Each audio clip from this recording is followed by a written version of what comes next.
ओम शांति। 30 जनवरी की बाबा की मुरली।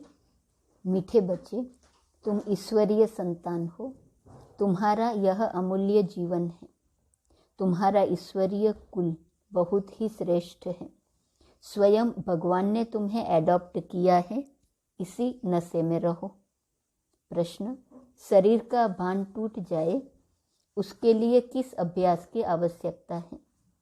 उत्तर, चलते फिरते अभ्यास करो कि इस शरीर में हम थोड़े टाइम के लिए निमित्त मात्र हैं। जैसे बाप थोड़े समय के लिए शरीर में आए हैं, ऐसे हम आत्मा ने भी श्रीमत पर भारत को स्वर्ग बनाने के लिए यह शरीर धारण किया है।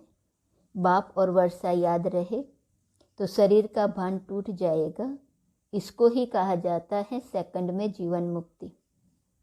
दूसरा, अमृत वेले उठ, बाप से मीठी मीठी बातें करो तो शरीर का भान खत्म होता जाएगा। गीत ओम नमः शिवाय। ओम शांति। भगवान होता ही है एक, जो बाप भी है। बच्चों को समझाया गया है आत्मा का रूप कोई इतना बड़ा लिंग नहीं है। आत्मा तो बहुत छोटी स्टार मिसल भ्रकुटी के बीच में है। कोई इतना बड़ा ज्योतिर्लिंगम नहीं है जैसे मंदिरों में रखा हुआ है। नहीं, जैसे आत्मा वैसे परमात्मा बाप है। आत्मा का रूप मनुष्य जैसा नहीं है। आत्मा तो मनुष्य तन का आधार लेने वाली है। आत्मा ही सब कुछ करती है। संस्कार सब आत्मा में है। आत्मा स्टार है। आत्मा ही अच्छे व बुरे संस्कारों अनुसार जन्म लेती है। तो इन बातों को अच्छी रीति समझना है। मंदिरों में लिंग रखा हुआ है, इसलिए समझाने के लिए हम भी शिवलिंग दिखाते हैं। इसका नाम शिव है। बिगर नाम के कोई चीज होती नहीं। कुछ न कुछ आकार है। बाप है परम धाम में रहने वाला। परमात्मा बाप कहते हैं जैसे आत्मा शरीर में आती है वैसे मुझे भी आना पड़ता है नरक को स्वर्ग बनाने। अविनाशी ड्रामा है, इनका कभी विनाश नहीं होता। यह फिरता ही रहता है। बाप रचयिता भी एक है, रचना भी एक है। यह बेहद सृष्टि का चक्र है। 4 युग हैं। दूसरा है कल्प का संगम युग, जिसमें ही बाप आकर पतित दुनिया को पावन बनाते हैं। यह चक्र फिरता रहता है। तुम बच्चों को अब स्मृति आई है कि हम सब आत्माएं परम धाम में रहने वाली हैं। इस कर्म क्षेत्र पर पार्ट बजाने आई हैं। इस बेहद के ड्रामा को रिपीट होना है। बाप है बेहद का मालिक। उस बाप की अपरम अपार महिमा है। ऐसी महिमा और कोई की नहीं है। वह मनुष्य सृष्टि का बीज रूप है, सबका फादर है। बाप कहते हैं मैं पराई रावण की दुनिया में आता हूँ। एक तरफ है आसुरी गुणों वाली संप्रदाय, दूसरी तरफ है दैवी गुणों वाली संप्रदाय। इनको कंसपुरी भी कहते हैं। कंस असुर को कहा जाता है। श्री कृष्ण को देवता कहा जाता है। अब बाप आए हैं देवता बनाने और सबको वापिस ले जाने। और कोई की ताकत नहीं। बाप ही बैठ बच्चों को शिक्षा दे, दैवी गुण धारण कराते हैं। यह बाप की ही फर्ज अदाई है।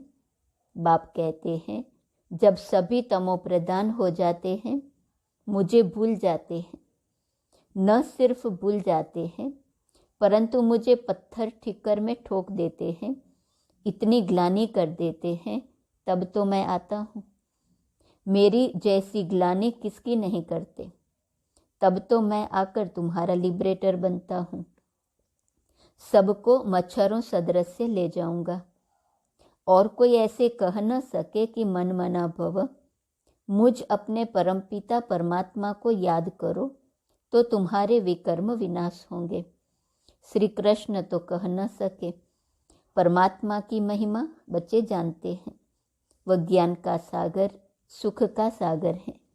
फिर सेकंड नंबर में है ब्रह्मा विष्णु शंकर। ब्रह्मा द्वारा स्थापना कौन करेगा? क्या श्री कृष्ण? परमपिता परमात्मा शिव बैठ समझाते हैं कि पहले पहले हमको चाहिए ब्राह्मण, तो ब्रह्मा द्वारा ब्राह्मण मुख वंशावली रचता हूँ, वह है कुख वंशावली। तुम अब संगम में ब्रह्मा की संतान हो। बाप आकर शूद्र से ब्राह्मण बनाते हैं। अभी तुम हो ईश्वरीय कुल के। ईश्वर हुआ निराकार, ब्रह्मा हुआ साकार। बाप पहले पहले ब्राह्मण फिर देवता बनाते हैं, देवता के बाद क्षत्रिय। यह चक्र फिरता रहता है। फिर इनसे और धर्म निकले हैं। मूल है भारत। यह भारत अविनाशी खंड है जहाँ बाप आकर स्वर्ग बनाते हैं। वह बाप भी हैं, टीचर भी हैं, तुम्हारा सतगुरु भी है। उनको फिर सर्वव्यापी कैसे कह सकते? वह तो तुम्हारा बाप है। इस दुनिया में सिवाय तुम ब्राह्मणों के कोई त्रिकालदर्शी हो नहीं सकता। तुम बच्चे समझते हो, परमपिता परमात्मा के साथ हम परम धाम के रहने वाले हैं। फिर नंबरवार कर्म क्षेत्र पर आते हैं। फिर पिछाड़ी में हम ही जाते हैं। 84 जन्म पूरे लेने हैं। बाप समझाते हैं, तुमने कितने जन्म लिए और कैसे वर्णों में आए।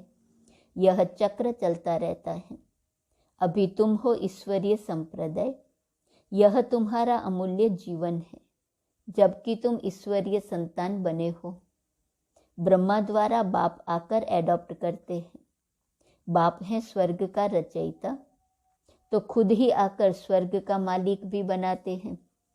अब सारे विश्व में शांति स्थापन करना, यह बाप का ही काम है। बाप कहते हैं, मेरा पार्ट है, मैं तुमको फिर से राजयोग सिखलाता हूँ, जिससे तुम एवर हेल्दी बनेंगे। जैसे देवता बने थे, फिर अब रिपीट होता है। यह सैपलिंग लग रहा है। बाप बागवान है, इन द्वारा कलम लगा रहे हैं।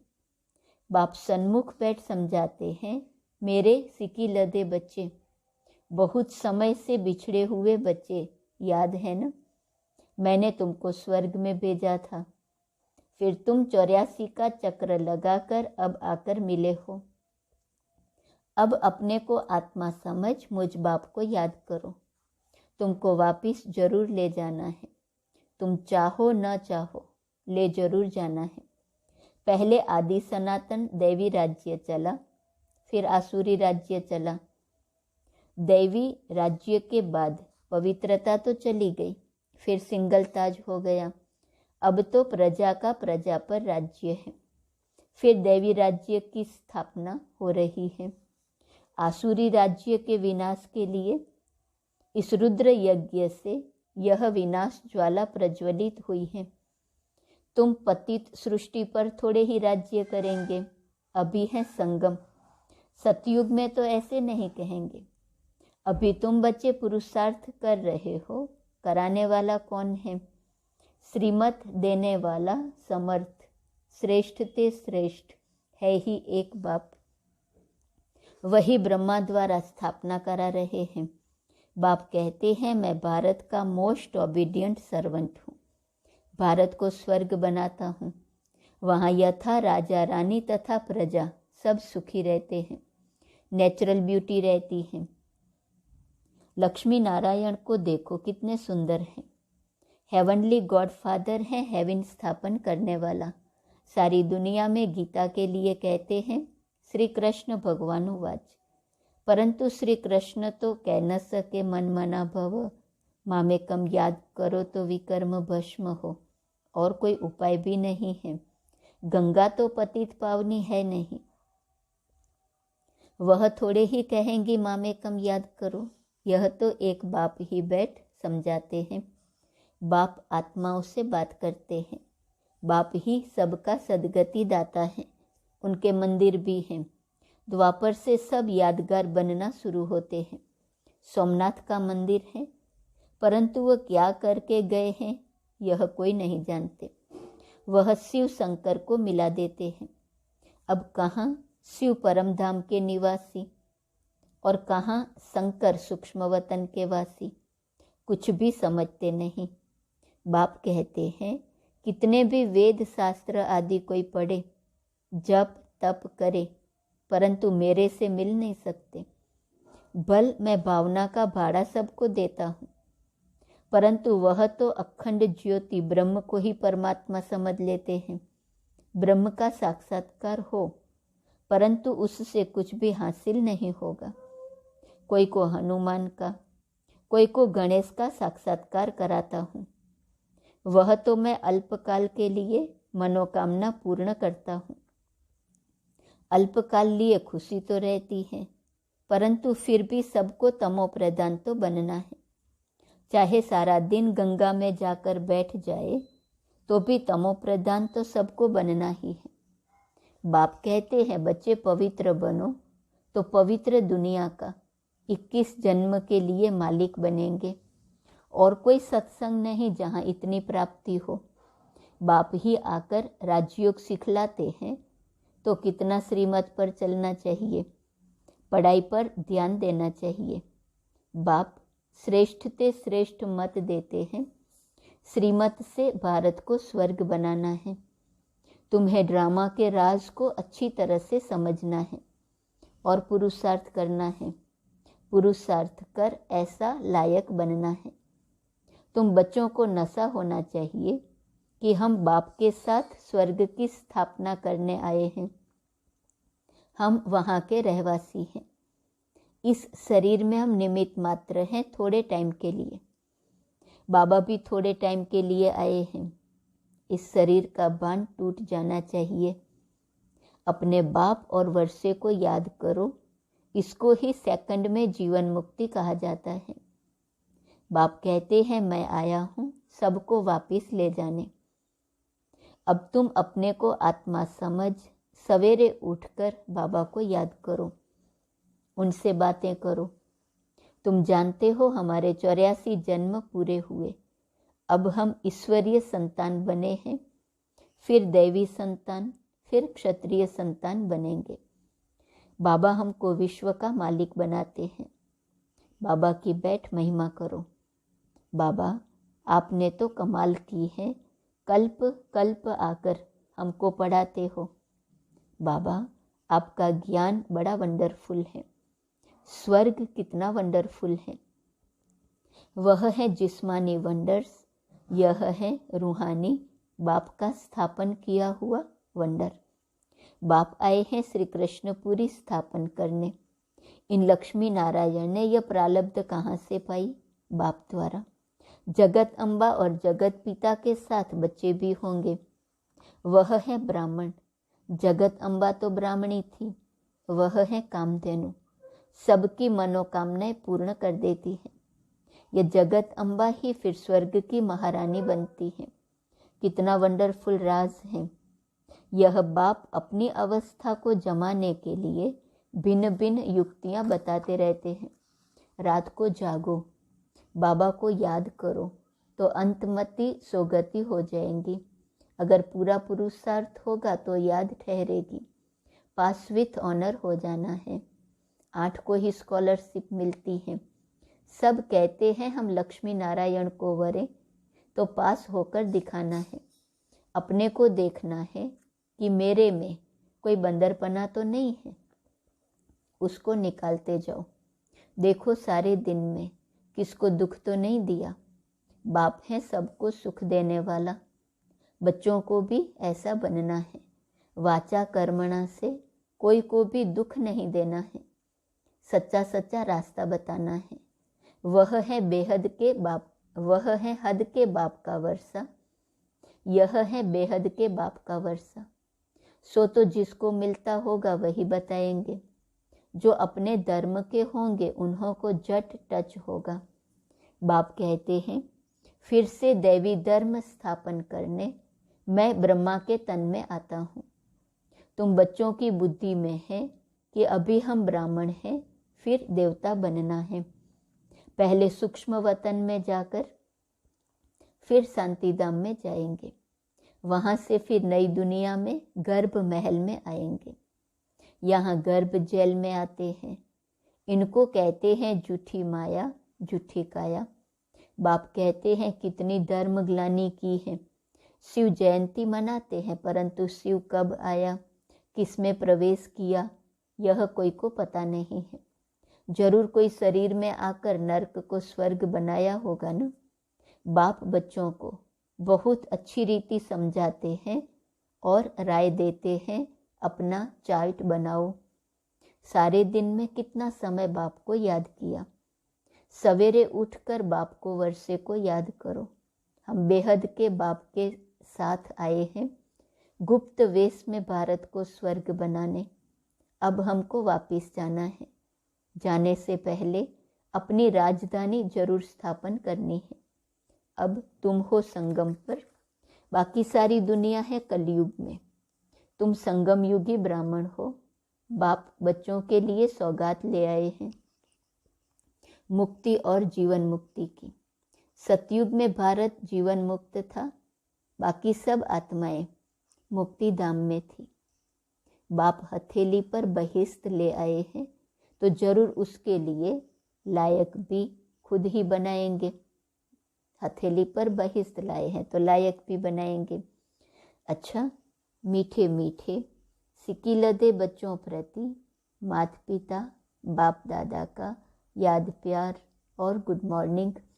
रूहानी बाप की रूहानी बच्चों को नमस्ते।